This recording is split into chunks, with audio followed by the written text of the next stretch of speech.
नमस्कार। Astro sky channel में आप सबका स्वागत है। ग्रहों के वास्तविक या आध्यात्मिक रूप के श्रृंखला में आज हम बात करेंगे राहु की। राहु और राहु का ही दूसरा भाग केतु, सिर और धड़, ये दो भागों को, शरीर के दो भागों को राहु और केतु कहा जाता है। खगोलीय शास्त्र में या वैज्ञानिक जो खगोल शास्त्री हैं वो शायद राहु केतु को ना मानते हों, लेकिन ज्योतिष में राहु केतु को ग्रहों का स्थान दिया गया है और राहु केतु का प्रभाव भी हमें देखने को मिलता है। तो राहु का आध्यात्मिक स्वरूप क्या है, उसका वास्तविक स्वरूप क्या है? राहु का जन्म हिरण्यकश्यपु, जो कि असुरासुर थे, और हिरण्यकश्यपु की पुत्री सिंहिका, उसका सिंहिका का विवाह विप्रचिति नामक असुर से हुआ था। और विप्रचिति और सिंहिका के गर्भ से जो पुत्र उत्पन्न हुआ या जन्म हुआ उसका नाम है राहु। उसे सिंहिकेय भी कहते हैं। राहु जन्म से ही अत्यंत बुद्धिमान, पराक्रमी और परिस्थिति को भांपने वाला था। परिस्थिति के अनुसार अपना विचार बदलने वाला था और परिस्थिति के अनुसार अपने आप को ढालने वाला था। अत्यंत बुद्धिमान। और हिरण्यकश्यपु का नाती अर्थात सिंहिका का पुत्र राहु असुरों का सेनापति बन गया। हिरण्यकश्यपु का पुत्र प्रहलाद, प्रहलाद का पुत्र विरोचन और विरोचन का पुत्र बलि। तो असुर राज बलि के समय तक राहु असुरों का सेनापति था। और बलि के समय जब समुद्र मंथन किया गया और समुद्र मंथन में जब 14 रत्न निकले समुद्र में से, 14 रत्न में से 3 कलश थे। उसमें से पहला कलश था हलाहल विष का, जो भगवान शिव ने ग्रहण किया, अपने कंठ में धारण किया। दूसरा कलश निकला मदिरा का और तीसरा कलश निकला अमृत का।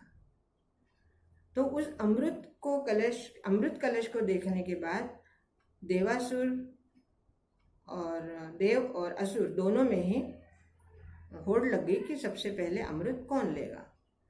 और इस समस्या को सुलझाने के लिए भगवान नारायण ने मोहिनी का रूप लिया। मोहिनी का रूप लेकर और उन्होंने अमृत का वितरण करना शुरू किया। और उसी असुर और देव इन दोनों की पंक्तियों में राहु भी था। राहु की तीक्ष्ण बुद्धि ने और विचार ने, राहु ने जो देखा, तो राहु को समझते देर नहीं लगी कि ये मोहिनी हमारे साथ छल कर रही है। देवों को तो अमृत पिला रही है, लेकिन असुरों को मदिरा पिलाई जा रही है। और ये बात जैसे ही राहु के दिमाग में आई, राहु ने तुरंत अपना रूप बदला और अपने आप को देवों का रूप बनाकर सूर्य चंद्र के साथ पंक्ति में आकर बैठ गया। इधर जब भगवान नारायण ने मोहिनी रूप लिया, तो मोहिनी रूप लेने के बाद सभी देव और दानवों ने उसे एक स्त्री ही समझा। लेकिन बृहस्पति ने उनके चरणों को देखकर पहचान लिया कि ये मोहिनी स्त्री नहीं है, ये भगवान नारायण ही है जो मोहिनी के रूप में आए हैं। और उन्होंने सभी देवताओं को इस बारे में इशारा कर दिया। अब इधर जब राहु देवों का रूप लेकर वहाँ पंक्ति में बैठ गया और जैसे ही मोहिनी ने उन सभी को अमृत देना शुरू किया, अमृत दे रही थी, तभी राहु को भी अमृत दिया गया। और जैसे ही राहु ने अमृत प्राशन किया, सूर्य चंद्र का ध्यान राहु की तरफ गया और वो सूर्य चंद्र ने पहचान लिया कि ये राहु है और ये देवों का रूप लेके आया। सूर्य ने तुरंत नारायण को इस बात से अवगत कराया कि ये देव नहीं है, ये असुर है। उसी समय भगवान नारायण ने अपना स्वरूप प्रकट किया, चतुर्भुज रूप में प्रकट हुए और अपने सुदर्शन से राहु के सिर को धड़ से अलग कर दिया। 2 टुकड़े हो गए, लेकिन देर हो चुकी थी। राहु के कंठ से उसके शरीर में भी अमृत चला गया था, इसलिए दोनों ही भाग अमर हो गए। और वो और भी अनेक टुकड़े करते, लेकिन उसके पहले ही बृहस्पति ने नारायण से कहा कि हे प्रभु, अब इसके और टुकड़े मत करिए, अगर ये ज़्यादा टुकड़े हो जाएंगे तो ये सभी टुकड़े अमर हो जाएंगे। और इस तरह राहु के सिर्फ 2 ही टुकड़े किए गए और उन दोनों को ही अमरत्व मिला। अब बात यह आती है कि ये तो हो गया राहु का जन्म, लेकिन राहु को ग्रह मंडल में कैसे शामिल किया गया? जब राहु ने अपने शरीर के 2 भाग देखे तो उसे दुख भी हुआ और वो नारायण के चरणों में गिर पड़ा और उसने कहा, हे प्रभु, मुझे अपनी शरण में लीजिए। तब नारायण ने उसे कहा कि अब तुम अमर हो चुके हो, इसलिए मैं तुम्हें ग्रह मंडल में शामिल करता हूँ। तुम्हारा सिर, जिसे राहु कहा जाएगा, और तुम्हारे सिर के नीचे का जो धड़ है उसे केतु के रूप में पुकारा जाएगा। इस तरह 7 ग्रहों के बाद राहु और केतु 2 ग्रह मंडल में शामिल हो गए। और इस तरह हमारे आज की कुंडली में हम 9 ग्रहों को देखते हैं, 9 ग्रहों का भविष्य करते हैं, 9 ग्रहों का भविष्य फल बताते हैं और 9 ग्रहों का ही आराधना करते हैं।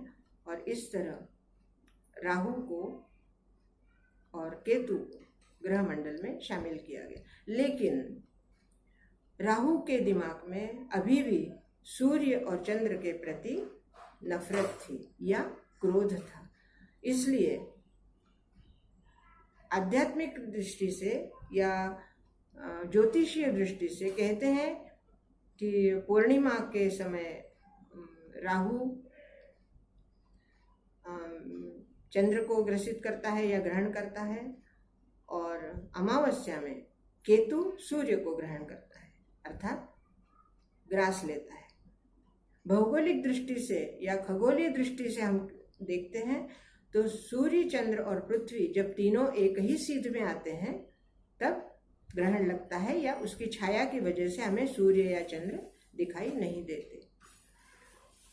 तो खगोलीय दृष्टि भी सही है और ज्योतिषीय दृष्टि भी सही है। इस तरह राहु और केतु, इन दोनों का सूर्य और चंद्र के साथ अत्यंत दुश्मनी का रिश्ता बन गया और आज तक ये रिश्ता कायम है। दोस्तों, इस नवग्रह के बारे में या कुंडली के बारे में अगर आपको कोई जिज्ञासा हो, कोई प्रश्न हो, तो आप ईमेल में लिख सकते हैं। मेरे इस चैनल को सब्सक्राइब कीजिए, लाइक कीजिए, शेयर कीजिए और बेल बजाइए। कमेंट्स करना ना भूलें। बहुत बहुत धन्यवाद।